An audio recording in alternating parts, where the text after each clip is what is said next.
हवेली से चीखने चिल्लाने की आवाजें आ रही थी। लाला जगदेव सिंह रोज की तरह किसी पर अपना गुस्सा उतार रहे थे। उनकी गुस्से भरी आवाज को सुनकर सभी घबरा जाते थे। लाला जी शुरू से ही ऐसे थे। अपनी खुशी से कोई उनके साथ नहीं था। हर कोई किसी ना किसी मजबूरी से उनके साथ जुड़ा था। घर में उनका नौकर गोपाल सालों से उनके यहाँ काम कर रहा था। जरा सी गलती होने पर उसे बुरी तरह बेइज्जत किया जाता है। घर में उनकी बेटी पूजा हो या पत्नी माया जी हो, सभी उनके व्यवहार से तंग थे। उनका बेटा अभय कुछ महीनों पहले ही तंग आकर कहीं चला गया और अब तक उसकी कोई खबर नहीं थी। इनके अलावा एक कर्मचारी सुरेश जी की लाला जी की फैक्ट्री संभालता था और लाला जी का घर काम घर बैठे करने में उनकी मदद करता था।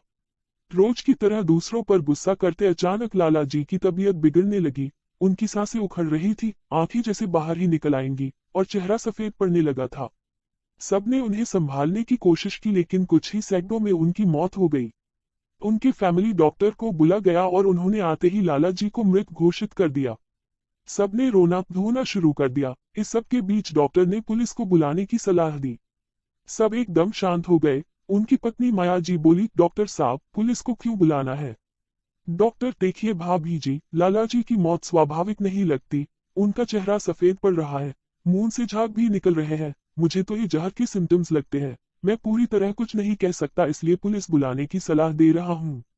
बहरहाल पुलिस को बुला लिया गया। इंस्पेक्टर करण के साथ 2 कांस्टेबल भी आए थे। पुलिस ने भी आते ही मौत जहर से होने का शक जाहिर किया और डेड बॉडी को पोस्टमार्टम के लिए भिजवा दिया। उन्होंने एक एक करके सबके बयान ले लिए। पोस्टमार्टम के बाद डेड बॉडी परिवार को सौंप दी गई और लालाजी का अंतिम संस्कार कर दिया गया। लेकिन हैरानी की बात थी, लालाजी के मरने पर भी उनका बेटा नहीं आया था, इसलिए एक रिश्तेदार के जरिए लालाजी का संस्कार करवाया गया। 2 दिन बाद पोस्टमार्टम की रिपोर्ट भी आ गई और शक सही साबित हुआ। लालाजी की मौत जहर से ही हुई थी। उनके पेट में जहर पाया गया था। पेट की तरह ही जहर उनकी उंगलियों पर भी पाया गया था।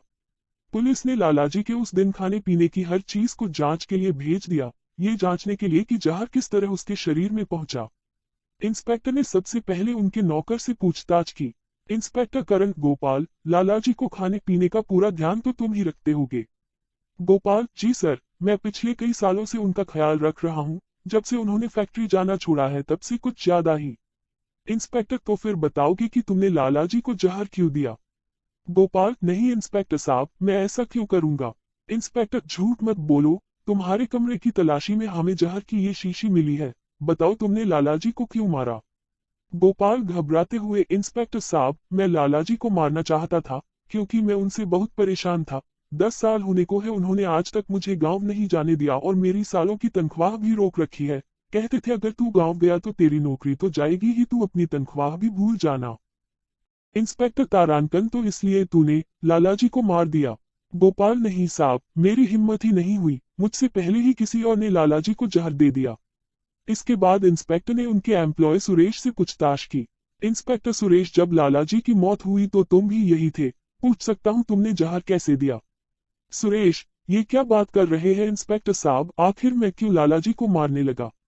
इंस्पेक्टर सुरेश, हम पुलिस वालों की एक गंदी आदत होती है, हमसे कोई बात छुपाई नहीं जा सकती। हमने सुना है कि तुम्हारा और लालाजी की बेटी पूजा का चक्कर चल रहा है, जिसका पता लालाजी को चल गया था और उन्होंने तुम्हें बहुत बेइज्जत भी किया था और पूजा से दूर रहने की धमकी भी दी थी।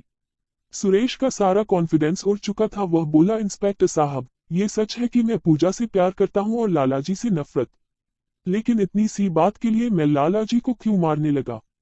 इंस्पेक्टर, ये तो हम पता लगा लेंगे, लेकिन कहीं गायब मत होना, नहीं तो हमारा शक यकीन में बदल जाएगा। इसके बाद इंस्पेक्टर ने लालाजी की बेटी पूजा से पूछताछ की। पूजा जी, मैं आपसे सिर्फ यही पूछना चाहता हूँ कि आप भी तो लालाजी को खाने के लिए जहर दे सकती है, क्योंकि आप भी उनके बहुत करीब रहती है। पूजा बोली, आपको शर्म आनी चाहिए इंस्पेक्टर साहब, मेरे पापा की मौत हुई है और आप मुझ पर ही इल्जाम लगा रहे हैं।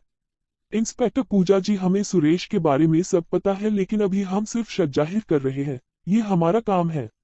इंस्पेक्टर करण सोचने लगे कि आखिर कातिल कौन हो सकता है। लालाजी को जानने वाला हर व्यक्ति उनसे नफरत करता था और अभी तक जहर किस चीज से दिया गया ये भी पता नहीं चला था। इसी बीच इंस्पेक्टर लालाजी की पत्नी माया मेम से पूछताछ करने लगे। इंस्पेक्टर तारानकन, माया जी, हमें अच्छा तो नहीं लग रहा, लेकिन हम पूछना चाहते हैं कि क्या आपको किसी पर शक है? माया, इंस्पेक्टर साहब, मेरे पति कभी सीधे मुंह किसी से बात नहीं करते थे। किसी को तकलीफ पहुंचाने में उन्हें बहुत मजा आता था।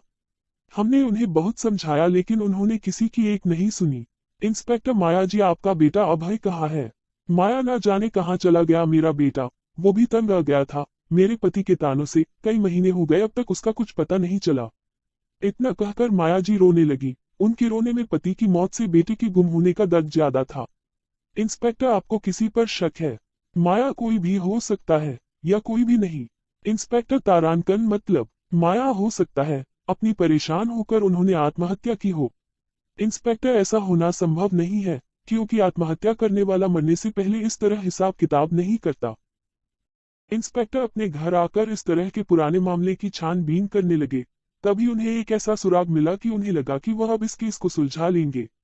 इंस्पेक्टर ने लाला जगदेव सिंह के घर की कुछ चीजों को दोबारा से टेस्ट के लिए भेजा और रिपोर्ट आने के बाद लालाजी के घर पर सबको इकट्ठा कर लिया। इंस्पेक्टर, हमें कातिल को पकड़ने से पहले कत्ल के हथियार और तरीके का पता करना होता है। अब हमें पता चल गया है कि लालाजी को जहर कैसे दिया गया। लालाजी को किताबें पढ़ने का बहुत शौक था, ये बात कातिल को अच्छे से पता थी। इसलिए कातिल ने एक किताब के पन्नों पर जहर लगा दिया। हम सभी किताब के पन्नों को पलटते वक्त उंगली को अपने थूक से गीला करते हैं।